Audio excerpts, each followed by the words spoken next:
भले ही middle east में cease fire हो चुका है, लेकिन इजराइल के लेबनान में हिजबुल्लाह के खिलाफ जो अटैक्स हैं वो लगातार जारी। इजराइल पहले ऐलान कर चुका है कि उसके हमले तब तक नहीं रुकेंगे जब तक हिजबुल्लाह का सफाया नहीं हो जाता। और इसी मकसद से वो लेबनान पर बारूदी तबाही मचा रहा है। इजरायली हमले से लेबनान में तबाही का मंजर साफ दिखाई दे रहा है। बड़ी बड़ी इमारतें मलबे का ढेर बन चुकी है और इलाके खंडर में तब्दील हो चुके हैं। ईरान से सीज फायर के बाद अब इजराइल ने अपना पूरा का पूरा फोकस हिजबुल्लाह की तबाही पर शिफ्ट कर दिया है। देखिए कैसे लेबनान में इजराइल का बारूद बरस रहा है। एयर स्ट्राइक करके इमारतों को मिट्टी में मिलाया जा रहा है। जोरदार धमाकों की गर्जना के साथ आसमान में धुएं का गुबार भी छाया है।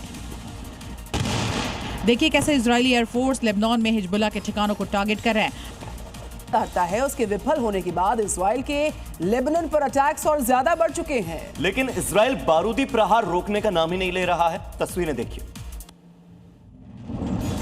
इजराइल जो शुरू से ही लेबनान में मौजूद हिजबुल्लाह को खत्म करने में लगा हुआ है, पीस टॉक फेल होने के बाद उसके हमले और तेज हो गए हैं। दक्षिणी लेबनान में इजरायली सेना के हेलीकॉप्टर ने बम बरसाए हैं।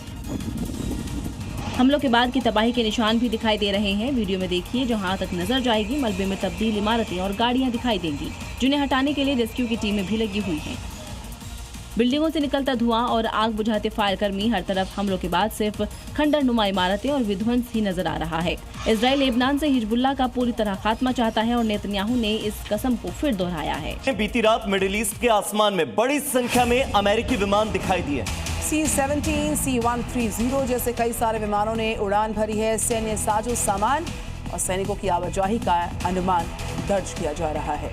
तो C-17 और C-130 जैसे विमानों की उड़ान मिडिल ईस्ट के आसमान में और सैनिकों की आवाजाही की संभावना नजर आ रही है मिडिल ईस्ट में।